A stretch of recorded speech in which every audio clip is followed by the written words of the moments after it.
حسنت جميع خصاله صلوا عليه وآله بلغ العلا بكماله كشف الدجى بجماله حسنت جميع خصاله صلوا عليه وآله شب ذكر کرن سبحان الله والحمد لله لا إله إلا الله جور سبحان الله والحمد لله لا إله إلا الله أرجو سبحان الله والحمد لله لا إله إلا الله سبحان الله والحمد لله لا إله إلا الله سبحان الله والحمد لله لا إله إلا جور سبحان الله والحمد لله لا إله إلا الله سبحان الله والحمد لله لا إله إلا الله لا إله إلا الله محمد رسول الله صلى الله عليه وسلم সম্মানীয় আজকের এই দিনই মাহফিলের সভাপতি সাহেব, স্টেজে বসে থাকা উস্তাদ সমতুল্লাহ উলামায়ে কেরাম, মুরব্বিয়ানে আযম এবং আমার সম্মুখে বসে থাকা মুরব্বিয়ানে আযম, ছোট বড় ভাই বন্ধু সকল এবং যুবক ভাইয়েরা, আল্লাহ পাকের লাখ লাখ শুকরিয়া যে মহান রব্বুল আলামিন আমাদেরকে দুনিয়ার সমস্ত কাজ থেকে পৃথক করে এনে আজকে দ্বীনি মাহফিলের নিচে, জান্নাতের বাগানের নিচে সবাইকে আসার জন্য, বসার জন্য তৌফিক দিয়েছেন। ঠিক না? দিছে না নাই? আল্লাহ আমাদেরকে সবাইকে শোনার জন্য তৌফিক দিয়েছেন, দিছে না? তো আল্লাহ পাকের দরবারে আমরা একবার শুকরিয়া আদায় করে নেই। সবাই পড়ি কালিমাতু শুকর, আলহামদুলিল্লাহ। একটু জোরে পড়ি আলহামদুলিল্লাহ। আল্লাহর প্রশংসা করতে কি আপনাদের ভয় লাগে নাকি? ভয় লাগে না? কথা বলতে একটু ভয় লাগে, তাই না? ঠান্ডার দিন কথা বলা যায় না, একটু কষ্ট হয় না নাকি? কষ্ট হয় না? তো এইটা হলো একটা জান্নাতের বাগানের নিচে আপনারা বসছেন। আপনারা এই মাহফিলে যে বসছেন, যদি আপনারা ইখলাসের যতক্ষণ পর্যন্ত থাকবেন, যদি আপনি ইখলাসের নিয়তে বসেন, আল্লাহকে রাজি খুশি করার জন্য যদি বসেন, তারপরে যদি আপনারা ওয়াজ শোনেন, বয়ান শোনেন, তারপরে যদি আপনারা এইখান থেকে চলে যান, আল্লাহ আপনাদের যাবতীয় সগীরাগুলো আল্লাহ মাফ করে দিবে। তো এটা হলো আল্লাহর জান্নাতের বাগানের নিচে আপনারা বসছেন। তো বসার আগে আপনাদেরকে একটু রিকোয়েস্ট করব, অনুরোধ করব, যদি কষ্ট না পান একটু সবাই একটু দাঁড়াবেন নাকি? দাঁড়াবেন ইনশাআল্লাহ? কি হলো ভাই?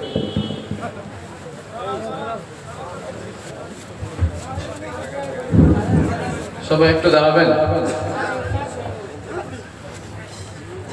সবাই একটু দাঁড়ান। মাঝখানে দাঁড়াই না এখনো, না নিচের দিকে চলে গেছে মানুষ? সবাই দাঁড়ান না একটু, অতক্ষণ তো বসেন নাই, একটু আগে বসছেন। মাশাআল্লাহ, সবাই দাঁড়াইছে তো না? মাঝে মাঝে আছে, মাঝে মাঝে আছে। যে তাহলে একটু আগের দিকে আসেন, সবাই আসবেন, কেউ আগে বসবেন না, একটু আগের দিকে আসেন, একটু আগের দিকে আসেন, আগের দিকে আসেন, এইদিকে পুরো করবে। আসেন আসেন, আগের দিকে আসেন।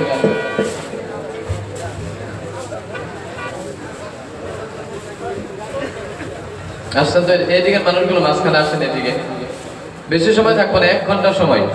কয় ঘন্টা? আপনারা বলেন কয় ঘন্টা? 1 ঘন্টা সময়। 1 ঘন্টা সময় দেওয়া যাবে না? যাবে তো ইনশাআল্লাহ? 1 ঘন্টা সময়। আসেন তাহলে, মাঝখানে আসেন, এখন বসেন, বসেন, যারা আগের দিকে আসছেন বসেন, বসেন, বসেন, এখন বসেন। মাশাআল্লাহ, এখন দেখতে সুন্দর লাগতেছে না? এদিকে যে বাইরে বসলেন না, একটু আগের দিকে আসতেন এদিকে। মাশাআল্লাহ, আল্লাহ সবাইকে কবুল করে নিক। যারা যারা এখানে আমরা ওয়াজ শুনতে আসছি, আল্লাহ সবাইকে হেদায়েত দান করো। সবাই পড়ি আমিন। আল্লাহ সবাইকে কবুল করে নিক। সবাই পড়ি আমিন। তো আপনারা যে এই মাহফিলে আসছেন, হয়তো দেখা যায় ছোট এই মাহফিলটা, এই দিনই মাহফিলটা দেখতে ছোট দেখা যায়, কিন্তু আল্লাহ রাব্বুল আলামিনের দরবারে এই মাহফিলটার এত সম্মান, এত ইজ্জত। কোনো মানুষ যদি এই রাস্তা দিয়ে যায়, যাওয়ার সময় হঠাৎ করে দেখে যে এখানে ওয়াজ মাহফিল হইতেছে, তো তারপরে যদি এখানে আসে, একটু সময় ওয়াজ শুনে ইখলাসের নিয়তে, তাহলে আল্লাহ রাব্বুল আলামিন ওই বান্দার যাবতীয় সগীরা গুনাহ আল্লাহ মাফ করে দেয়। সুবহানাল্লাহ। তাহলে আপনারা যে অনেকক্ষণ থেকে আসছেন, তাহলে আল্লাহ কি আমাদেরকে মাফ করবে না ইনশাআল্লাহ? আশা আছে না নাই? তো ভাইয়েরা, আপনারা সবাই কেমন আছেন? জোরে বলেন আলহামদুলিল্লাহ। পড়বেন কি পড়বেন? আলহামদুলিল্লাহ। আমিও আলহামদুলিল্লাহ ভালো আছি। আমাদেরকে ভালো রাখে কে? জোরে বলেন, আর একটু জোরে, আরো জোরে। আমাদেরকে বেমার আজার দেয় কে? আর ওই বেমার থেকে শিফা করে দেয় কে? ওই জন্য সবসময় প্রশংসা করবেন কার? সবাই ইনশাআল্লাহ করেন। কোথায় বলেন না, কারণ কি এখনই যদি আমার শেষ, তাহলে 12টা বাজলে কি হবে আপনাদের অবস্থা? খুঁজেই পাওয়া যাবে না, সব ঘুমের মধ্যে চলে যাবে, ঠিক না? কেউ ঘুম আসবেন না ইনশাআল্লাহ। আজকে যে মাহফিলে আপনারা ওয়াজ শুনতে আসছেন, আলিমুন আমাদেরকে চেহারা দেখতে আসছেন, আলিমুন আমাদের নসিহত শোনার জন্য আসছেন, এটা সাধারণ কথা না। এটা একজন আলিমকে যদি আপনারা দেখতে আসেন, তাহলে বিশ্বনবী বলেন ওই বান্দা যেন কোনো আলিমকে দেখতে আসলো না, সরাসরি আমাকে দেখতে আসলো। সুবহানাল্লাহ। কোন আলিমকে যদি আপনি সালাম করেন, মুসাফা করেন, বিশ্বনবী বলেন ওই ব্যক্তি যেন আমার সাথে সালাম করলো এবং মুসাফা করলো। সুবহানাল্লাহ বলেন না? এবং কোন আলিম ওলামার মজলিসের মধ্যে যদি আপনারা গিয়ে বসেন এবং শুনেন, তাহলে আল্লাহর নবী বলেন ওই ব্যক্তি যেন আমার মাহফিলের মধ্যে আসলো, আমার মজলিসের মধ্যে বসলো, সরাসরি আমার মসজিদের মধ্যে আসলো, বসলো এবং আমার কথা শুনলো। সুবহানাল্লাহ বলেন। এবং যে ব্যক্তি নাকি দুনিয়াতে আল্লাহর নবীর সাথে বসবে, কিয়ামতের দিন আল্লাহ রাব্বুল আলামিন জান্নাতের মধ্যে আল্লাহর নবীর সাথে বসাবে। সুবহানাল্লাহ বলেন। তাহলে আপনারা যে আসছেন, জান্নাতে যাওয়ার আশা আছে না নাই? আছে তো ইনশাআল্লাহ। কে কে জান্নাতে যাবেন একটু হাত তুলে দেখান তো। মাশাআল্লাহ। মাঝখানে কয়েকজন যাবেন আমরা কোনে? হাত উঠাই নাই, যাবেন আমরা কো? যাবেন তো ইনশাআল্লাহ। আল্লাহ সবাইকে জান্নাতুল ফিরদাউস নসিব করে দেখ। সবাই পড়ি আমিন। ওই জন্য রব্বুল আলামিন কোরআন শরীফের মধ্যে বললেন লা ইন শাকারতুম লাযীদান্নাকুম ওয়া লা ইন কাফারতুম ইন্না আযাবি লাশাদীদ। আল্লাহু আকবার বলেন। আরেকটু জোরে বলুন আল্লাহু আকবার।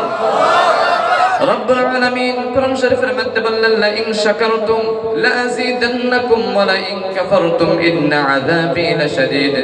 রব্বুল আলামিন বলেন যে বান্দা নাকি আমার নিয়ামত পায়, আমার নিয়ামতের শুকরিয়া আদায় করে, আমি ওই বান্দাকে, আমার নিয়ামতকে আমি বাড়িয়ে দেই এবং কিয়ামতের দিন ওই বান্দাকে আমি জান্নাতের মধ্যে পৌঁছাই দেই। সুবহানাল্লাহ। তাহলে শুকরিয়া আদায় করা দরকার আছে না? আবার রব্বুল আলামিন বলেন যে বান্দা নাকি আমার নিয়ামত পায়, নিয়ামতের শুকরিয়া আদায় করে না, আমার নিয়ামত পায়, আমার নিয়ামতের অনিয়ামতি করে, ওই বান্দার অন্তর থেকে আমার নিয়ামতকে আমি ছিনিয়ে নেই এবং কিয়ামতের দিন ওই বান্দাকে আমি জাহান্নামের মধ্যে পৌঁছাই দিই। পড়েন নাউজুবিল্লাহ। তাহলে আল্লাহর শুকরিয়া আদায় করা দরকার আছে না? সবসময় আল্লাহর শুকরিয়া আদায় করবেন, সবসময় আল্লাহর প্রশংসা করবেন, সবসময় আলহামদুলিল্লাহ পড়ার দরকার আছে না? সবসময় আলহামদুলিল্লাহ পড়বেন। বিশ্বনবী বলেন আউয়ালু মান ইউদআ ইলাল জান্নাতি ইয়াওমাল কিয়ামাহ আল্লাযীনা ইয়াহমিদুনাল্লাহা ফিস সাররা'i ওয়াদ দাররা। কিয়ামতের দিন রব্বুল আলামিন ওই ব্যক্তিকে সর্বপ্রথম জান্নাতের দিকে নেবে যে ব্যক্তি নাকি দুনিয়াতে সব সময় আল্লাহর শুকরিয়া আদায় করত। ওই ব্যক্তি শুকর আদায়কারী থাকবে। কে থাকবে? শুকরকারী থাকবে। কিয়ামতের দিন সর্বপ্রথম যে মানুষটিকে আল্লাহ জান্নাতের দিকে নেবে, সেই ব্যক্তিটা কি থাকবে? কথা বলে না। শুকর আদায়কারী, শুকরকারী। মনে থাকবে তো ইনশাআল্লাহ। আউয়ালু মান ইউদআ ইলাল জান্নাতি ইয়াওমাল কিয়ামাহ আল্লাযীনা ইয়াহমিদুনাল্লাহা ফিস সাররা'i ওয়াদ দাররা। কিয়ামতের দিন যে ব্যক্তি নাকি দুনিয়াতে সব সময় সুখে হোক দুঃখে হোক, সুস্থ অবস্থায় হোক না কেন, কঠিন অবস্থায় হোক না কেন, সব সময় একজনের নাম নিত, তিনি হলেন কে? আর একটু জোরে বলুন কে? ধ্যান নাই নাকি আপনাদের? এত বড় একটা মাহফিল, মানুষের আওয়াজ নাই। এই বছর এরকম একটা মাহফিল করেন যে ভূতের মতো কথা বলেন না আপনারা। কথা যদি না বলেন বুঝতে পারেন না নাকি? যদি বুঝতে না পারেন তাহলে বলবেন ইনশাআল্লাহ। যদি কথা না বলেন তাহলে হয়তো আমি ভাববো যে আপনারা আমার কথা বুঝতেছেন না, বা আমিও আপনাদেরকে বুঝাইতে পারতেছি না। যদি কথা বলেন তাহলে ভাববো যে আপনারা বুঝতেছেন বা আমি আপনাদেরকে বুঝাইতে পারতেছি। কথাই বলেন না তাহলে কি বলবো বলেন? বুঝেন তো ইনশাআল্লাহ? তাহলে কথা বলেন না যে? না ভালো লাগতেছে না? ভালো লাগতেছে। 2-3 জনে কইছে, আর বাকি জনের কাছে ভালো লাগে না, তাই না? তো ভালো লাগে যদি কথা বলার দরকার আছে না নাই? ওই জন্য সবসময় কিয়ামতের দিন যদি জান্নাতের মধ্যে সর্বপ্রথম যাইতে চান, তাহলে আপনি সর্বপ্রথম দুনিয়াতে আপনি যখন নাকি আপনি সুখের মধ্যে থাকেন, দুঃখের মধ্যে থাকেন, কষ্টের মধ্যে থাকেন, সবসময় একজনের প্রশংসা করবেন। তিনি কে? আর একটু জোরে বলুন কে? আল্লাহর প্রশংসা করা আমাদের দরকার আছে না নাই? সবসময় আল্লাহর প্রশংসা করবে, আলহামদুলিল্লাহ সবসময় বলবেন। আপনি বেমারের মধ্যে আছেন, অসুস্থ আছেন, কোনো মানুষ যদি আপনাকে জিজ্ঞাসা করে ভাই কেমন আছেন, আপনি কি পড়বেন? আলহামদুলিল্লাহ পড়বেন, যে ভালো আছে। আপনি যদি অসুস্থ অবস্থায় থাকেন, আল্লাহ তাহলে আলহামদুলিল্লাহ পড়ার জন্য আল্লাহ আপনার অসুস্থতা আপনাকে শিফা করে দিবে। সুবহানাল্লাহ পড়ে। ওই জন্য সবসময় আল্লাহর প্রশংসা করবেন। এই আলহামদুলিল্লাহ পড়লেন, এই আলহামদুলিল্লাহ অনেক বড় একটা দোয়া, সবচেয়ে দামি দোয়া। বিশ্বনবী বলেন আফজালুয যিকরি লা ইলাহা ইল্লাল্লাহ ওয়া আফজালুদ দুআই আলহামদুলিল্লাহ। দুনিয়ার মধ্যে সবচেয়ে দামি জিকির হলো লা ইলাহা ইল্লাল্লাহ, এবং সবচেয়ে দামি দোয়া হলো আলহামদুলিল্লাহ। সবচেয়ে দামি দোয়া আলহামদুলিল্লাহ। আফজালুয যিকরি লা ইলাহা ইল্লাল্লাহ, সবচেয়ে দামি জিকির লা ইলাহা ইল্লাল্লাহ, আর সবচেয়ে দামি দোয়া মনে থাকবে তো ইনশাআল্লাহ? দামি জিকির কি? আর দামি দোয়া আলহামদুলিল্লাহ, সবচেয়ে দামি দোয়া। মুসা আলাইহিস সালাম আল্লাহকে একদিন বলছেন, আল্লাহ তুমি আমাকে এমন একটা বাক্য শেখাও, এমন একটা জিকির শেখাও যে জিকিরটা নাকি সবচেয়ে দামি জিকির হবে পৃথিবীর বুকে। মুসা আলাইহিস সালাম আল্লাহকে বললেন, আল্লাহ এমন একটা জিকির শেখাও যে জিকিরটা নাকি দুনিয়ার সবচেয়ে দামি জিকির। তখন আল্লাহ রাব্বুল আলামিন মুসা আলাইহিস সালামকে শেখালেন, ও মুসা তুমি পড়ো লা ইলাহা ইল্লাল্লাহ। কি পড়ো? লা ইলাহা ইল্লাল্লাহ পড়ো। মুসা আলাইহিস সালাম আল্লাহকে বললেন, আল্লাহ আপনাকে তো বললাম এমন একটা জিকির শিখান, এমন একটা জিকির শিখান যে জিকিরটা নাকি দুনিয়ার কেউ জানে না, শুধু আপনি এবং আমি জানবো। এমন একটা জিকির শিখান। আপনি যে বললেন লা ইলাহা ইল্লাল্লাহ, এই জিকিরটা দুনিয়ার সব মানুষই জানে, জানে না? এটা হলো ইন্টারন্যাশনাল জিকির। আল্লাহ এমন একটা জিকির শিখান যে জিকিরটা দুনিয়ার কেউ জানে না, শুধু আপনি এবং আমি জানবো। আল্লাহ বললেন, ও মুসা লা ইলাহা ইল্লাল্লাহ এমন একটা জিকির, এমন একটা দামি জিকির, এই জিকিরটার চাইতে বেশি আরো দামি জিকির আমি আল্লাহর কাছে আর এর চাইতে দামি জিকির নাই। পড়ুন সুবহানাল্লাহ। পড়ার দরকার আছে না নাই? পড়বেন তো ইনশাআল্লাহ? আপনি হাটে বাজারে যান, রাস্তাঘাটে ঘোরাফেরা করেন, সব সময় পড়বেন লা ইলাহা ইল্লাল্লাহ, সব সময় পড়বেন আলহামদুলিল্লাহ। সব সময় তাসবিহ করার দরকার আছে না? ছোট্ট ছোট্ট আমল যদি আপনি আমল করতে পারেন, এই আমলটা নিয়ে যদি আপনি মারা যান, হয়তো আপনি কিয়ামতের দিন এই আমলের ওসিলা করে আপনি কিয়ামতের দিন আল্লাহর কাছে জান্নাতের আশা করতে পারবেন। পারবেন না নাই? আল্লাহ যদি আপনাকে জান্নাতে দিতে চায়, তাহলে আপনার একটা সুন্নাহই আপনাকে জান্নাতে দেবার জন্য যথেষ্ট হয়ে যাবে। সুবহানাল্লাহ বলেন না? দিবে না আল্লাহ জান্নাতে? দিবে। ওই জন্য হযরত ইমাম আহমদ ইবনে হাম্বল নাম শুনছেন না? আসলে তিনার নাম হলো হযরত ইমাম আহমদ বিন মুহাম্মদ বিন হাম্বল। ইমাম আহমদ তিনার বাবার নাম ছিল মুহাম্মদ, তিনার দাদার নাম ছিল হাম্বল। ওই জন্য আমরা সবাই জানি ইমাম আহমদ ইবনে হাম্বল। নাম শুনছেন না? ইমাম আহমদ ইবনে হাম্বল তিনি জগৎ বিখ্যাত মুহাদ্দিস ছিলেন। 40,000-এরও অধিক হাদিস লিখছেন। কত হাজার? জোরে বলেন। আস্তে বললে বলবো না, আমি শেষ করে দেব। জোরে বলতে লাগবে। 40,000। মাশাআল্লাহ। ইমাম আহমদ ইবনে হাম্বল তিনি একজন অনেক বড় মুহাদ্দিস ছিলেন, জগৎ বিখ্যাত মুহাদ্দিস। হযরত ইমাম আহমদ ইবনে হাম্বল তিনি যখন নাকি বুড়ো হয়ে গেছেন, শীতের দিনে তিনি একদিন হঠাৎ করে একদিন হাদিস কালেকশনের জন্য তিনি বাহির হয়ে গেলেন, রওনা দিলেন, বাড়ির থেকে বাহির হইলেন। তিনি একজন বড় মানুষ ছিলেন, শীতের দিনে একটা গায়ের মধ্যে একটা চাদর নিয়ে তিনি হাদিস কালেকশনের জন্য বাহির হয়ে গেলেন। বুড়া মানুষ না এখানে? ঠান্ডা দিনে কি চাদর নিয়ে যান না, কম্বল নিয়ে যান না? হ্যাঁ, বলে না, কথা বলে না। এখানে বুড়া মানুষ একজন নাই? শীতের দিনে হযরত ইমাম আহমদ ইবনে হাম্বল তিনি ওই চাদরটা নিয়ে হাদিস কালেকশনের জন্য বাহির হয়ে গেলেন।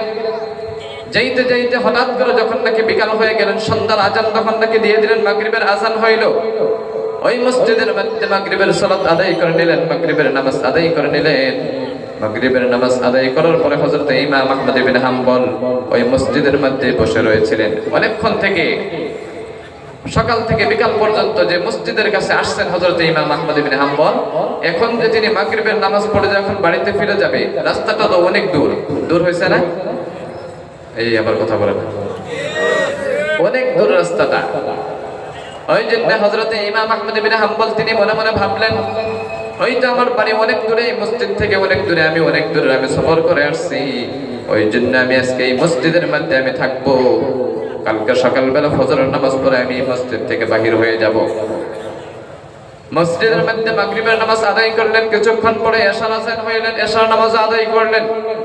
এশার নামাজ আদায় করার পরে হযরত ইমাম আহমদ ইবনে হাম্বল মসজিদের একটা কোণায় বসে তিনি ওই সারা দিন যে হাদিসগুলো কালেকশন করেছিল, ওই হাদিসগুলো একসাথে মিলাইতেছিল, একসাথে জমা করতেছিল। এই হাদিসগুলো সারা দিন যে হাদিসগুলো কালেকশন করেছে,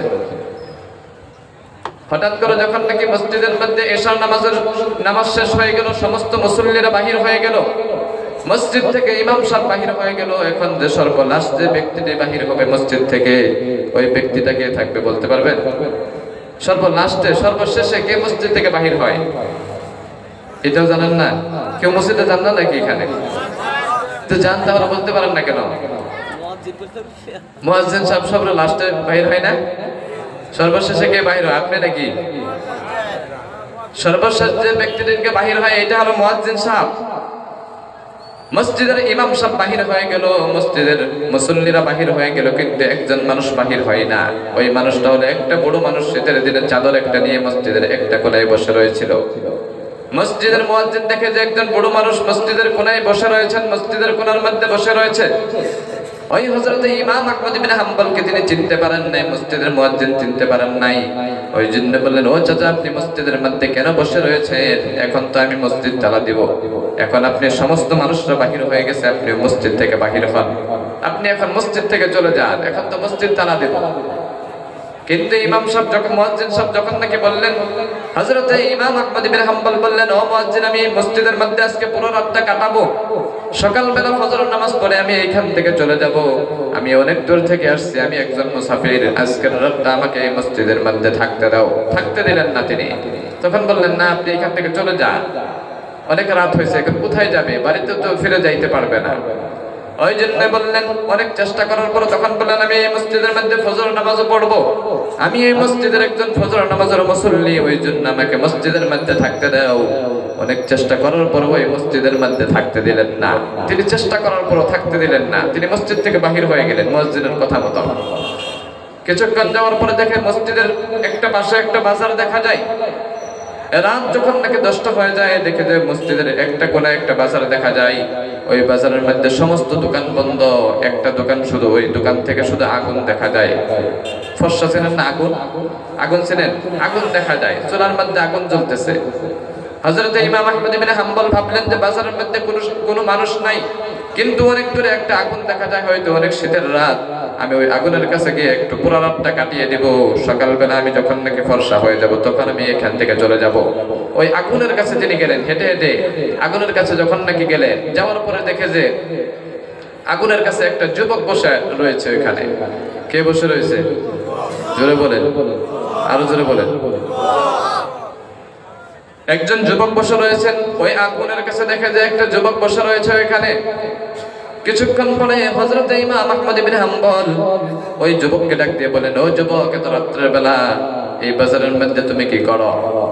যুবক বললেন, আমি প্রতিদিন রাত্রের বেলায় দোকানের মধ্যে একটু রুটি বিক্রি করি, এত রাত্রের বেলা তোমার রুটি কে খাই? হযরত ইমাম আহমদ ইবনে হাম্বল বললেন, তখন বললেন, এত রাত্রের বেলা আমি রুটি বিক্রি করার এক নম্বর কারণ হলো, আগের জামানায় তো কোনো গাড়ি ছিল না, কোনো সাইকেল ছিল না, অনেক মুসাফিররা এই রাস্তা দিয়ে পায়ে হেঁটে সফর করে। রাত্রের বেলা অনেক মুসাফিররা এই রাস্তা দিয়ে সফর করে, রাত্রের বেলা খাবার জন্য হয়তো কোনো ব্যবস্থা থাকে না। এখন তো রাস্তার পাশ দিয়ে পুরো হোটেল থাকে, রাত পুরো সারা রাত থাকে না? এই আমরা যে এখানে আসছি ওয়াজ শেষ করে যাবো, কমসে কম 2-3 জায়গায় আমরা দাঁড়াবো। ধরুন ঠিক যাওয়ার আগ পর্যন্ত 2-3 জায়গায় দাঁড়াবো। এখানে চা পাওয়া যায়, হোটেল খোলা পাওয়া যায় সারা রাত, রাস্তার মধ্যে দেখবেন। ঠিক ওই রকম করে ওই জামানায় তো কোনো গাড়ি ছিল না, অনেক মুসাফিররা পায়ে হেঁটে সফর করতো, ওই জন্য ওই রাস্তা দিয়ে সফর করতেন। সফর করার সময় হয়তো অনেক মুসাফিরদের খিদা লাগে, তার জন্য তাদের জন্য রাত্রের বেলা ওই যুবক রুটি বিক্রি করে, ওই দোকানের মধ্যে। হযরত ইমাম আহমদ ইবনে হাম্বল যুবককে বললেন, ও যুবক, তুমি যে রাত্রের বেলা রুটি বিক্রি করতেছো, তোমার যে চুলাটি আছে, চুলার থেকে আগুন বাহির হয়, তুমি যদি কিছু মনে না করো, এই তোমার চুলার কাছে, আগুনের কাছে আমি একটু বসতে চাই, তোমার কি এখানে কোনো আপত্তি আছে? যুবক বললেন, না না, কোনো আপত্তি নেই, আপনি বসতে পারেন। কারণ রাত্রের বেলা একা একা তিনি হয়তো বসে রয়েছেন, একজন মানুষ থাকলে আরো ভালো লাগবে, তাই না? লাগবে না? নাই? তখন বললেন, চাচা আপনি বসেন, কোনো আপত্তি নাই আমার। অনেকক্ষণ থেকে হযরত ইমাম আহমদ ইবনে হাম্বল টানা 2-3 ঘন্টা বসার পরে ওই যুবকের দিকে লক্ষ্য করে দেখে যে ওই যুবক যখন নাকি রুটি বানায়, রুটি বানানোর আগে আটা গোলার দরকার আছে না নাই? আছে না নাই? যখন নাকি যুবক রুটির আটাগুলো তখন পরে আস্তাগফিরুল্লাহ, আটাগুলো গোলার পরে যখন নাকি রুটি বানায় পরে আস্তাগফিরুল্লাহ, ওই রুটি যখন তাওয়ার উপরে রাখে পরে আস্তাগফিরুল্লাহ, সুবহানাল্লাহ পড়ে। যুবককে দেখে হযরত ইমাম আহমদ ইবনে হাম্বল অবাক হয়ে গেলেন, কি আশ্চর্য ব্যাপার! রুটি বানায় পরে আস্তাগফিরুল্লাহ, রুটি কাস্টমারের কাছে বিক্রি করে পরে আস্তাগফিরুল্লাহ, কাস্টমারের হাত থেকে যখন নাকি টাকা নেয় পরে আস্তাগফিরুল্লাহ, কি পরে? আস্তাগফিরুল্লাহ পরে। কি ব্যাপার? যুবককে ডাক দিল, যুবক তুমি আস্তাগফিরুল্লাহ কেন পড়ো? বারবার অনেকক্ষণ থেকে দেখতেছি শুধু আস্তাগফিরুল্লাহ পড়ো, কারণটা কি, বিষয়টা কি? যুবক বললেন, আমি আস্তাগফিরুল্লাহ এই জন্য আমি আমল করি, আস্তাগফিরুল্লাহ এই জন্য পড়ি, এই আস্তাগফিরুল্লাহ পড়ার জন্য রব্বুল আলামিন আমাকে মুস্তাজিবুদ দাওয়া বানিয়ে দিয়েছে, বলেন সুবহানাল্লাহ। আমাকে মুস্তাজিবুদ দাওয়া বানিয়ে দিয়েছে। ইমাম আহমদ ইবনে হাম্বল তিনি অবাক হয়ে গেলেন, কি আশ্চর্য ব্যাপার! আমি তো একজন অনেক বড় মুহাদ্দিস এই জামানা, আমি এখনো পর্যন্ত মুস্তাজিবুদ দাওয়া হইতে পারি না, আর তুমি সাধারণ একজন রুটির দোকানদার, তুমি কেমনে করে মুস্তাজিবুদ দাওয়া? হয়তো বুঝতে পারেন না, তাই না? মুস্তাজিবুদ দাওয়া মানে কি জানেন? যদি জানেন না বলবো, আর যদি মনে থাকে তাহলে বলবো না। মুস্তাজিবুদ দাওয়া তিনাকে বলা হয় আল্লাহর কাছে দোয়া করতে দেরি, দোয়া কবুল করতে দেরি হয় না, সুবহানাল্লাহ পড়েন। এমন একজন মানুষ, সেই সাধারণ রুটির দোকানদার যদি আল্লাহর কাছে দোয়া করার সাথে সাথে যদি আল্লাহ দোয়া কবুল করেন, এটা আপনারা বিশ্বাস করবেন? করবেন না। হযরত ইমাম আহমদ ইবনে হাম্বল বললেন, ও যুবক, আমার তো বিশ্বাস হয় না।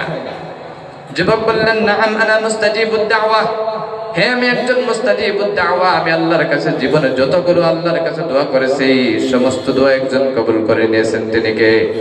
আর একটু জোরে বলুন, কে? আমি আল্লাহর কাছে জীবনে যতগুলো চেয়েছি, যত দোয়া করেছি সমস্ত দোয়া আল্লাহ কবুল করেছে, কিন্তু আল্লাহর কাছে প্রতিদিন যে দোয়াটি করি একটা দোয়া আল্লাহ কবুল করে নাই, সমস্ত দোয়া আল্লাহ কবুল করেছে, কিন্তু একটা দোয়া কবুল করে নাই। কয়টা দোয়া?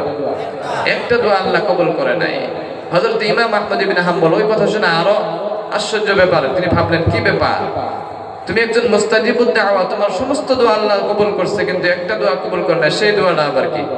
তিনি শোনার জন্য আগ্রহী হয়ে গেলেন। যুবককে বললেন, ও যুবক, কি দোয়া আল্লাহর কাছে করো, আল্লাহ কবুল করে না? যুবক বললেন, প্রতিদিন আল্লাহর কাছে আমি এই দোয়াটাই করি, আল্লাহ, এই জামানার একজন অনেক বড় মুহাদ্দিস, তিনার নাম হলো হযরত ইমাম আহমদ ইবনে হাম্বল, তিনার সাথে আমি একটু দেখা করতে চাই, আল্লাহর কাছে প্রতিদিন বলি, ওই হযরত ইমাম আহমদ ইবনে হাম্বলের সাথে আমি একটু দেখা করতে চাই, ইমাম আহমদ ইবনে হাম্বলের সাথে আমি একটু মুলাকাত করব।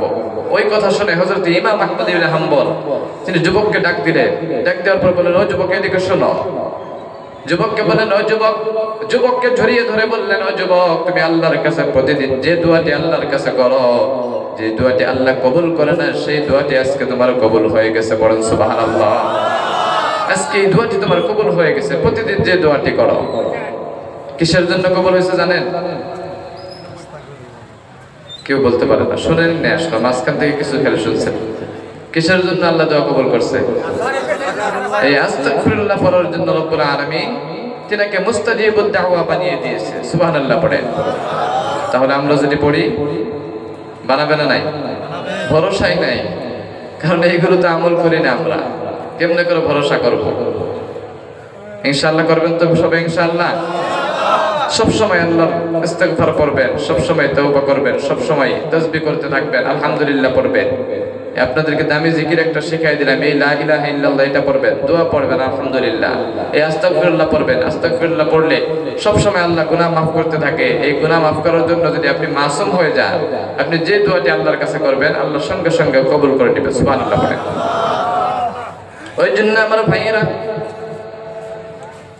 রব্বুল আলামিন কোরআন শরীফের মধ্যে বললেন, ইয়া আইয়ুহাল্লাযীনা আমানু লা তুকদ্দিমু বাইনা ইয়াদাইল্লাহি ওয়া রাসূলিহি ওয়াত্তাকুল্লাহ ইন্নাল্লাহা সামিউন আলীম। আল্লাহু আকবার বলেন, আর একটু জোরে বলেন আল্লাহু আকবার।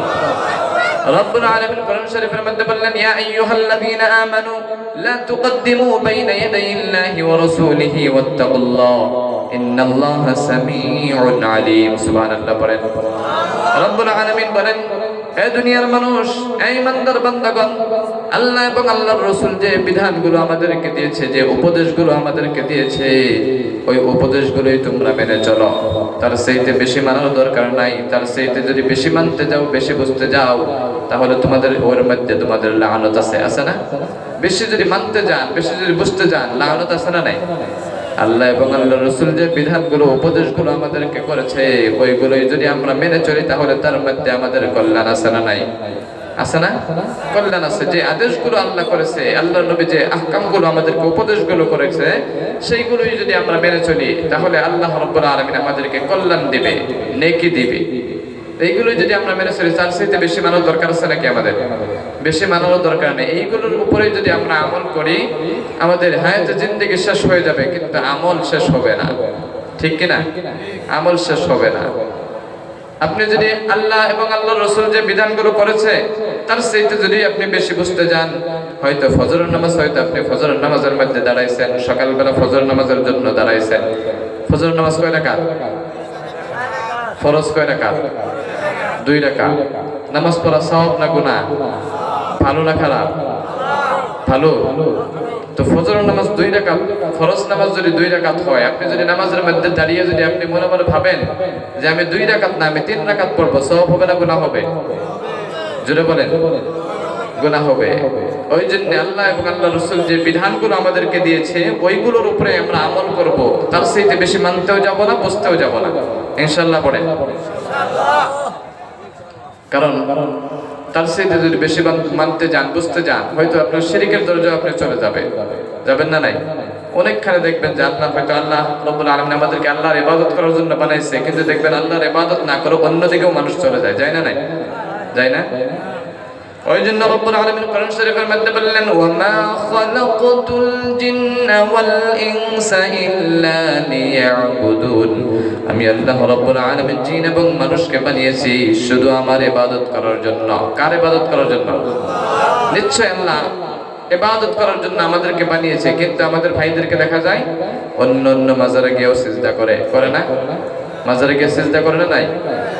বিশ্বনবী বলেন, লা তাত্তাখিযুল কুবুরাল মাসাজিদ।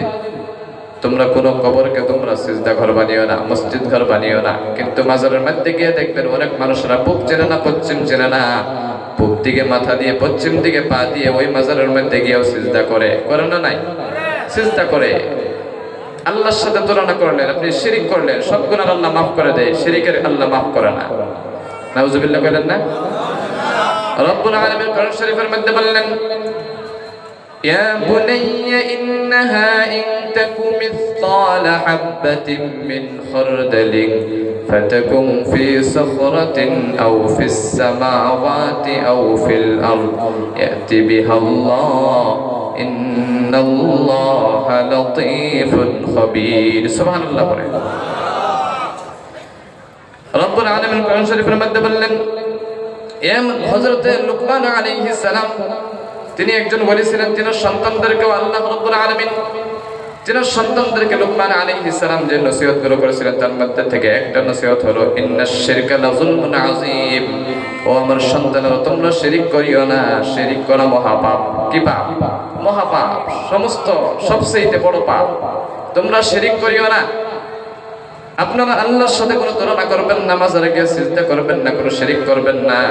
এইগুলোর মধ্যে অনেক মহিলাদেরকে বেশি বেশি দেখা যায়, যায় না? এখনকার নারীদেরকে দেখবেন বেশি বেশি মাজারের মধ্যে দেখা যায়, দেখা যায় না? আরেকটা জায়গায় দেখা যায়, কোথায় বলতে পারবেন? কোথায়? বাজারের মধ্যে। মাশাআল্লাহ, একজনে বলছে দুইটা জায়গায় নারীদেরকে বেশি দেখা যায়, একটা হলো বাজারে, আরেকটা হলো মাজারের মধ্যে নারীদেরকে বেশি দেখা যায়। কিন্তু আল্লাহ রাব্বুল আলামিন নারীদেরকে কি বাজারে এবং মাজারের মধ্যে যাওয়ার জন্য পাঠাইছে নাকি? পাঠাই নাই।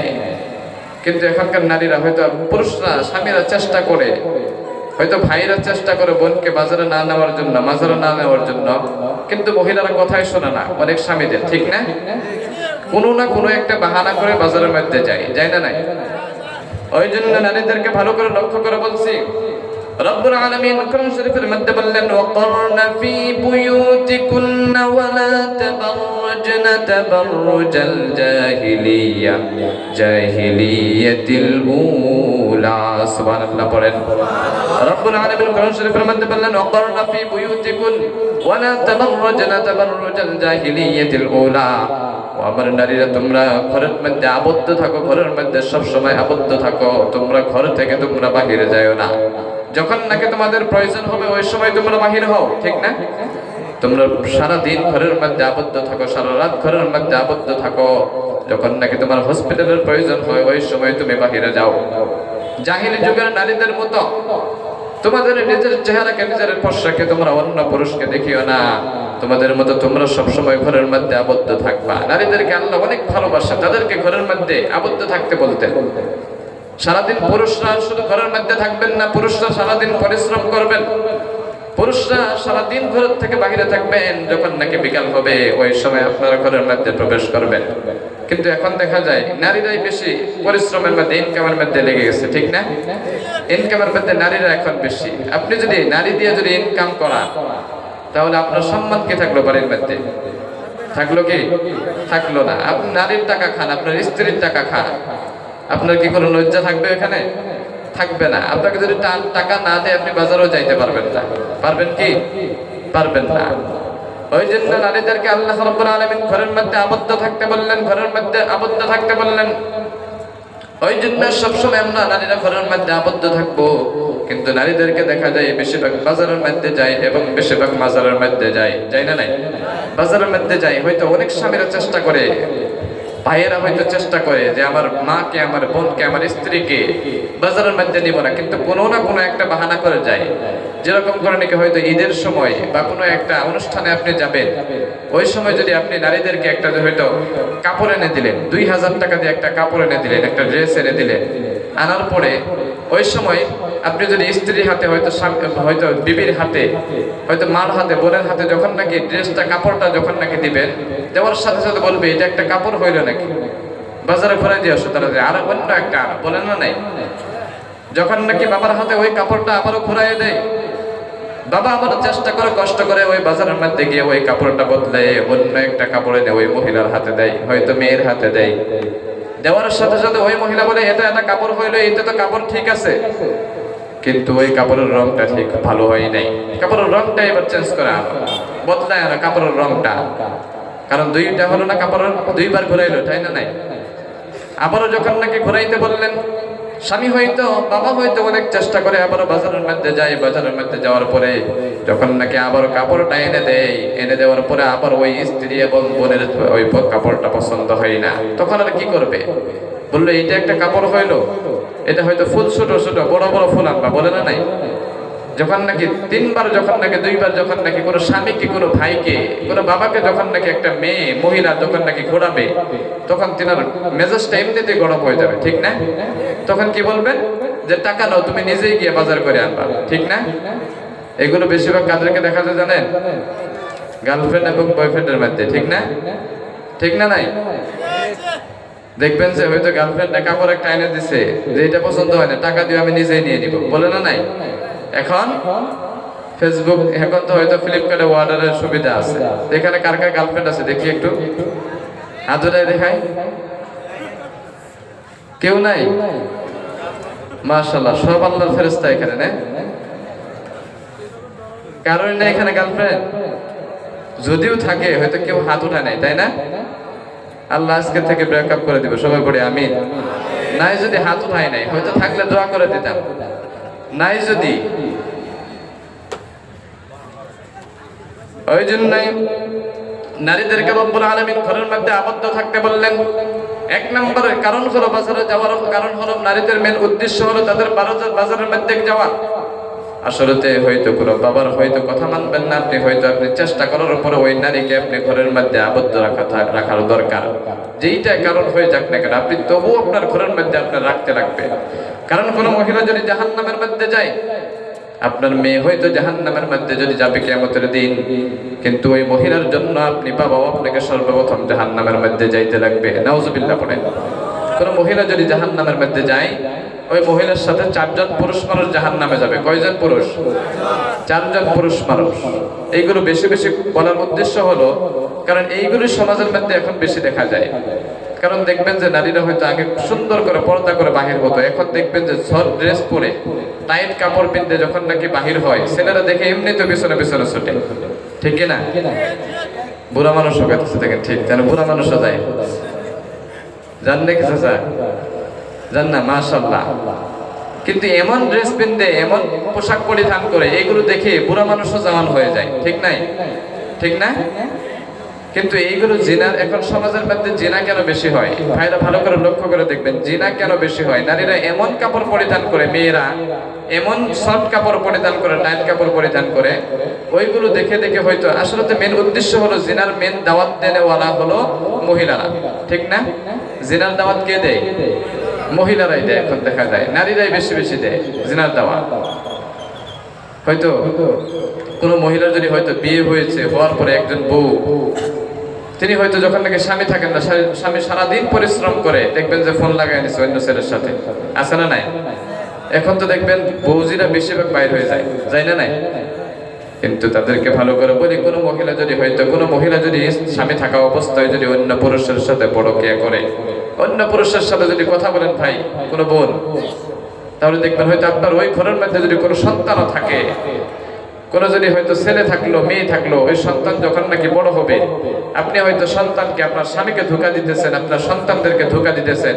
এটা ভালো করে মনে রাখবেন। আপনি যখন নাকি বড় হয়ে যাবেন, বিদ্যা হয়ে যাবেন, ওই সময় আল্লাহর কাছে যখন নাকি সন্তান আপনার দোয়া করবে, দোয়ার মধ্যে যখন নাকি দোয়া করবে, রব্বির হামহুমা কামা রাব্বায়ানি সগীরা, পড়েন না আপনারা? হয়তো আপনি হয়তো আপনার সন্তানকে ছেড়ে হয়তো অন্য পুরুষের সাথে চলে গেলেন, হয়তো আপনি বাবা হইয়া আপনার স্ত্রীকে হয়তো একটা সন্তান দিয়ে একটা স্ত্রীকে রেখে চলে গেলেন, অন্য একটা স্ত্রী নিয়ে পালাইলেন। কিন্তু আপনার ওই সন্তান যখন নাকি বড় হবে, যখন আল্লাহর কাছে প্রতিদিন দোয়া করবে, রব্বির হামহুমা কামা রাব্বায়ানি সগীরা, আল্লাহ আমার মা বাবাকে তুমি লালন পালন করো, এইরকম করে লালন পালন করবা যেরকম করে আমার মা বাবা ছোট্টবেলা আমাকে লালন পালন করেছিল, ঠিক ওই রকম করে আমার মা বাবাকে তুমি লালন পালন করো। কিন্তু আপনি ছোট্টবেলাতে আপনার সন্তানকে রেখে চলে গিয়েছিলেন, আপনার মেয়েকে ছেড়ে আপনি চলে গিয়েছিলেন। ওই সন্তান যখন নাকি আপনার জন্য বড় হওয়ার পর দোয়া করবে, সেই দোয়াটি আপনি কি যে লালন পালন করেছিলেন, আসলে কি সত্যি লালন পালন করছিলেন কি? আপনি ছোট্টবেলাতে লালন পালন করলেন না, আপনার সন্তানকে রেখে আপনি খোঁজ খবর নিলেন না, কোনো টাকা পয়সা দিলেন না, কোনো খরচ দিলেন না। যখন নাকি আপনি অন্য মহিলা নিয়ে চলে যাবেন, যাওয়ার পর ওই সন্তানটা বড় হওয়ার পর আপনার জন্য প্রতিদিন এই দোয়া করতে রাখবে, করার পরে আল্লাহকে আপনাকে বড় হওয়ার পর, মুরব্বী হওয়ার পরে কি আপনাকে আল্লাহ শান্তি দিবে? কি দিবে? দিবে না, শান্তি দিবে না। ওই জন্য অনেক মুরব্বীরা দেখবেন যে বলে, হুজুর আমার জন্য দোয়া করবেন, আমার সন্তান কথা শোনা না, মেয়ে কথা শোনা না, ছেলের বউ কথা শোনা না। আসলে কিসের জন্য? মেন উদ্দেশ্য, মেন কারণ হলো নিজের মা বাবা। 2 নম্বর হয়তো কারণ ভালো করে লক্ষ্য করে দেখবেন, অনেক বাবারা হয়তো অনেক দিন ধরে বিয়ে করেছে, 40-50 বছর বয়স হয়ে যায়, কিন্তু ওই ঘরের মধ্যে কোনো সন্তান দেয় না। আল্লাহ কোনো সন্তান দেয় না, 40 বছর পার হয়ে যায়, কোনো সন্তান দেয় না। ওই সময় আল্লাহর কাছে দোয়া করে, আল্লাহ আমি আমাদের গ্রামের মধ্যে অনেক ধনী, সবচেয়ে দামি মানুষ, অনেক টাকা পয়সা, ওই জন্য আল্লাহ একটা সন্তান দাও, আমার ঘরে কোনো সন্তান নাই, এমন একটা সন্তান দাও যে সন্তান নাকি আমি যখন নাকি মারা যাব, আমার অনেক জায়গা জমি আছে, অনেক টাকা পয়সা আছে, এইগুলো যদি দেখতে পারে এমন একটা সন্তান দাও। আল্লাহর কাছে চাই, অনেক মানুষের চাই না? নাই গ্রামের মধ্যে নাই না সন্তান ছাড়া মানুষ? আল্লাহর কাছে চাই, আল্লাহ একটা সন্তান দাও, অনেক টাকা পয়সা, জায়গা জমি, এগুলো কোথায় রাখবো, এগুলো দেখার জন্য আল্লাহ একটা সন্তান দাও। হঠাৎ করে ওই ঘরের মধ্যে আল্লাহ একটা সন্তান দিয়ে দেয়।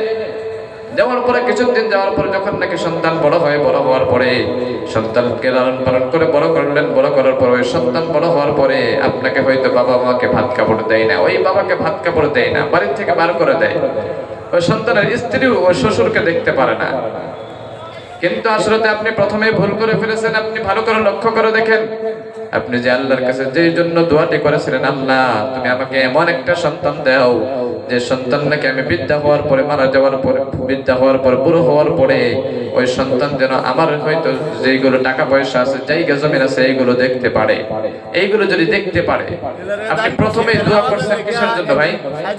প্রথমেই যে আপনারা দোয়া করছেন আল্লাহর কাছে, দোয়া কিসের জন্য করছেন? যে আমি মারা যাওয়ার পরে আমার সন্তান যদি আমার টাকা পয়সা গুলো, জায়গা জমি গুলো দেখতে পারে, এর জন্য আপনি দোয়া করছেন। আল্লাহ তো ওই জন্য আপনার ঘরে সন্তান দিয়েছেন। এই সন্তানটা কি বড় হওয়ার পরে কি আপনাকে ভাত কাপড় দিবে? দিবে কি? দিবে না। আপনি জন্মই দিচ্ছেন আপনার জায়গা জমি দেখার জন্য, টাকা পয়সার দিকে দেখার জন্য। ওই সন্তানটা বড় হওয়ার পরে আপনার টাকা পয়সার পেছনে দৌড়াবে, ঠিক না নাই? ওই জন্য সন্তানদেরকে ইলমে দ্বীন অর্জন করাবেন, ভালো শিক্ষা দিবেন। সন্তানদেরকে আপনি হয়তো স্কুলের লাইনে পড়ান, বাংলা লাইনে পড়ান, হিন্দি পড়ান, কিন্তু তার সাথে 1 ঘন্টা করে হলো আপনি ইলমে দ্বীন অর্জন করান, কোরআন শরীফটা শিক্ষা দেওয়া দরকার আছে না? অনেক সুবিধা আছে এখন, আগের জামানায় তো এরকম সুবিধা ছিল না। কমসে কম মাদ্রাসার মধ্যে 1 ঘন্টা করে সময় লাগান। আপনার সন্তান যদি কোরআন শরীফ শিখে, শুধু নামাজের মধ্যে কোরআন শরীফ লাগে না, ওই কোরআন শরীফটা এমন একটা দামি কোরআন শরীফ, এমন একটা দামি কিতাব, পৃথিবীর মধ্যে যতগুলো কিতাব দেখবেন সব কিতাবের হয়তো লাস্টের মধ্যে লেখা থাকে, যদি কোনো ভুল হয় তাহলে আপনারা ফোন করে জানাবেন, এরকম থাকে না? যদি কোনো ভুল থাকে ফোন করে জানাবেন, কন্ট্যাক্ট করবেন আমাদের সাথে, থাকে না নাই? কিন্তু কোরআন শরীফ এমন একটা কিতাব যে কিতাবটার মধ্যে কোনো সন্দেহ নাই। যালিকাল কিতাবু লা রাইবা ফীহি, এই কিতাবের মধ্যে কোনো শক নাই, কোনো সন্দেহ নাই। আছে কি? এই কোরআন শরীফের মধ্যে কয়টা সূরা আছে ভাই জানেন? পারা কয়টা আছে? সিবারা কয়টা আছে? 30টা। মাশাআল্লাহ। সূরা কয়টা আছে জানেন? 114টি। মাশাআল্লাহ। এই কোরআন শরীফটা শুধু নামাজের মধ্যে লাগে না, সবচেয়ে দামি নফল ইবাদতের মধ্যে সবচেয়ে দামি ইবাদত হলো কি জানেন? জানেন কি? ফরজ ইবাদতের মধ্যে সবচেয়ে, পৃথিবীর মধ্যে সবচেয়ে দামি আমল হলো, ইবাদত হলো নামাজ। কি? নামাজ। এবং নফল ইবাদতের মধ্যে সবচেয়ে দামি নফল ইবাদত হলো কোরআন শরীফ। এই কোরআন শরীফটা নামাজের মধ্যেও দরকার আছে, আছে না? যে কোরআন শরীফটা পড়লেও সওয়াব, ধরলেও সওয়াব, ওই কোরআন শরীফটা শুনলেও সওয়াব আছে না নাই? আছে না? আপনি পড়তে জানেন না, ওই কোরআন শরীফ কোনো একজন মাদ্রাসার ছাত্র পড়বে, আপনি শুনবেন, ওই ছাত্র পড়ে যতখানি সওয়াব পাবে আপনিও ঠিক কতখানি সওয়াব পাবেন। সুবহানাল্লাহ পড়েন।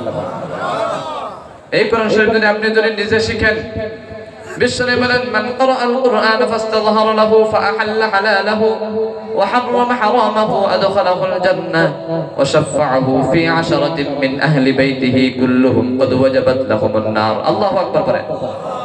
বিশ্বনবী বলেন, মান ক্বারাআল কুরআন, যে ব্যক্তি নাকি কোরআন শরীফ পড়বে, ফাস্তাযহারা লাহু, ওই কোরআন শরীফকে মুখস্থ করবে, হিফজ করবে, ওয়া আহাল্লা হালালাহু, এবং হালালকে হালাল বলে মেনে চলবে, হালালকে হালাল বলে মেনে নেবে, ওয়া হাররামা হারামাহু, এবং হারামকে হারাম বলে মেনে চলবে, আদখালাহুল জান্নাহ, আমি আল্লাহ ওই ব্যক্তিকে জান্নাতের মধ্যে দাখিল করে দিব। সুবহানাল্লাহ। তাহলে দরকার আছে না আমাদের সন্তানদেরকে মাদ্রাসার মধ্যে পাঠানো? আমাদেরও দরকার আছে না নাই?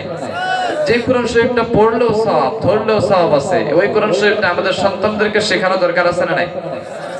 শুধু তাই নয়, বিশ্বনবী বলেন, আদখালাহুল জান্নাহ ওয়া শাফাআহু ফি 'আশরাতিন মিন আহলি বাইতিহি কুল্লুহুম ক্বাদ ওয়াজাবাত লাহুমুন নার। আল্লাহ রাব্বুল আলামিন কোরআন শরীফ পড়লে ওয়ালাকে জান্নাতের মধ্যে দেবেই, কিন্তু তার সাথে আবার বললেন, বিশ্বনবী বললেন, যে ব্যক্তি নাকি জান্নাতের মধ্যে যাবে কোরআন শরীফ পড়নেওয়ালা, শুধু তাই না, ওই ব্যক্তি যে জান্নাতের মধ্যে যাবে, ওই ব্যক্তি 10 জন মানুষকে আল্লাহর সাথে সুপারিশ করে জান্নাতের মধ্যে প্রবেশ করাতে পারবে। বলেন সুবহানাল্লাহ। আপনার সন্তান যদি জান্নাতের মধ্যে যায় কোরআন শরীফ পড়ার জন্য, আপনার ফ্যামিলি থেকে 10 জন মানুষ ওই সন্তান জান্নাতের মধ্যে নিয়ে যাবে। সুবহানাল্লাহ বলেন না? শুধু জান্নাতি মানুষদেরকে না, এমন 10 জন মানুষকে জান্নাতের মধ্যে দিবে, وشفعه في 10 من أهل بيته كلهم قد وجبت لهم النار এমন 10 জন ব্যক্তিকে জান্নাতের মধ্যে নেবে ওই ব্যক্তিরা থাকবে যাদের উপরে হলো জাহান্নামটা ওয়াজিব হয়ে গেছে নাউজুবিল্লাহ পড়েন এমন 10 জন ব্যক্তিকে জান্নাতের মধ্যে নিতে পারবে একজন কোরআন শরীফ পড়নেওয়ালা সেই ব্যক্তিটা 10 জন মানুষ এমন মানুষ জান্নাতের মধ্যে নিবে যার জন্য জাহান্নামটা ওয়াজিব হয়ে গেছে ওই রকম 10 জন মানুষ জাহান্নামী 10 জন মানুষ ওই কোরআন শরীফ পড়নেওয়ালা জান্নাতের মধ্যে নিয়ে যেতে পারবে অতক্ষণে আল্লাহ ক্ষমতা দিবে সুবহানাল্লাহ পড়ে তাহলে ভাইয়েরা কালকে থেকে কার কার সন্তানকে মাদ্রাসা এবং মসজিদের মধ্যে পাঠাবেন 1 ঘন্টা করে হলো কেউ সন্তান নাই এখানে পাঠাবেন ইনশাআল্লাহ আর কারো সন্তান নাই পাঠাবেন না না কমসে কম 1 ঘন্টা করে হলো মক্তবের মধ্যে পাঠান মসজিদের মধ্যে পাঠান কারণ এই কোরআন শরীফটাই আপনি ইলমে দ্বীন অর্জন করলে হয়তো আপনি ইংলিশ মিডিয়ামে পড়েন বাংলা মিউজিয়ামে পড়ান হয়তো অনেক শিক্ষা দেয় এই সূর্যতে কেমন করে যাবে এটা আপনাকে ইংলিশ মিডিয়ামে শেখাবে এই চন্দ্রটা কেমন করে যাবে কতদিন লাগবে কি করে যাবেন কি দিয়ে যাবেন কতগুলো সামান লাগবে আপনাকে যাইতে এইগুলো হয়তো আপনাকে স্কুলে শেখাবে কলেজেতে শেখাবে ঠিক না কিন্তু এই চন্দ্রটাকে বানাইলো এই সূর্যটাকে বানাইলো সেইটা কিন্তু স্কুলে শেখাবে না শেখাবে এই কথা বলেন আর শেখায় দিকে স্কুল কলেজে শেখাবে চন্দ্রটা কে বানাইলো এই চন্দ্রের মালিক কে সেটা শেখায় কি শেখায় না এটা শিক্ষা কোথায় দেওয়া হয় মাদ্রাসার মধ্যে আজকে আপনাদের এই মাদ্রাসা থেকে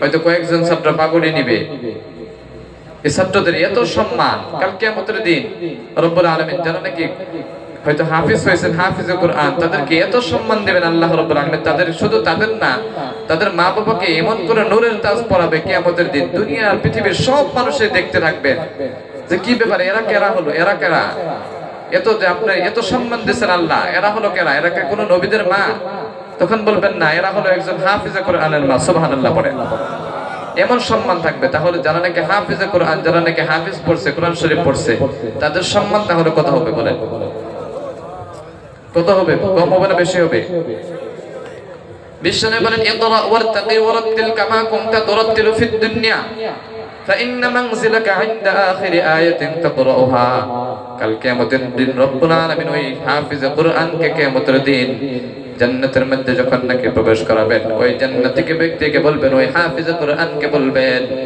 ও হাফেজ কোরআন ও কোরআন শরীফ পড়নেওয়ালা ইকরা ওয়ারতাকি ওয়ারাতিল ও সাহেব কোরআন তুমি দুনিয়াতে যে রকম করে নাকি কোরআন শরীফ তেলাওয়াত করছিলা ঠিক ওই রকম করে এই জান্নাতের মধ্যে কোরআন শরীফ তেলাওয়াত করো একটা একটা করে আয়াত তেলাওয়াত করো আর এক একটা করে জান্নাতের মধ্যে তোমার জন্য মহল বানাইতে থাকো সুবহানাল্লাহ পড়ে কোরআন শরীফের মধ্যে কয়টা আয়াত আছে জানেন ভাই 6666টা ঠিক না ঠিক এরকম করে একটা করে আয়াত তেলাওয়াত করবেন আর এক একটা করে ওই জান্নাতের মধ্যে বিল্ডিং বানাতে থাকবেন সুবহানাল্লাহ পড়ে ওই জন্য নিজের সন্তানদেরকে মাদ্রাসার মধ্যে পাঠানোর চেষ্টা করবেন না হলে কমসে কম 1 ঘন্টা সুবহি মক্তবে পাঠাবেন তবু পাঠাইতে লাগবে কারণ আপনার সন্তানকে আপনি স্কুলে পাঠান সকালবেলা মাদ্রাসায় পাঠান না মক্তবে পাঠান না কোনো হুজুর যদি বলে হুজুর যদি হয়তো কোন চাচাকে বললো চাচা আপনার সন্তান তো কতদিন মক্তবে আসলো সুবহি মক্তবে আসলো কিন্তু এখন পাঠান না কেন কথার উত্তর কি দেয় জানেন যে আমার সন্তান তো এবছর ম্যাট্রিক দিবে হয়তো ফাইনাল দিবে রাতের বেলা হয়তো অনেক রাত পর্যন্ত পড়াশোনা করে 12টা 2টা পর্যন্ত পড়াশোনা করে ওই সন্তান ঘুমাচ্ছে 2টার সময় তাহলে সন্তানকে সকালবেলা মক্তবে কি করে পাঠায় ঠিক না 7টার সময় উঠে আমার সন্তান গোসল করে খেয়ে দিয়ে ওই সন্তান আবার স্কুলে চলে যাবে ওই জন্য সকালবেলা ডাক দেই না ঘুম থেকে সন্তানকে ডাক দেই না ঠিক না নাই সকালবেলা ডাক দেই না কারণ ওই সন্তান হয়তো স্কুলে যাবে 7টার সময় ওই জন্য সকালবেলা ডাক দেই না কিন্তু আল্লাহ না করো আপনার যে সন্তানটিকে ঘর থেকে ডাক দেন না সকালবেলা নামাজের জন্য ডাক দেন না মক্তবের জন্য ডাক দেন না ওই ঘরের মধ্যে যদি কোনো সন্তান ওই আল্লাহ না করো ওই ঘরের মধ্যে সকালবেলা যদি আগুন লেগে যায় তাহলে ওই সন্তানকে কি ঘর থেকে ডাকবেন না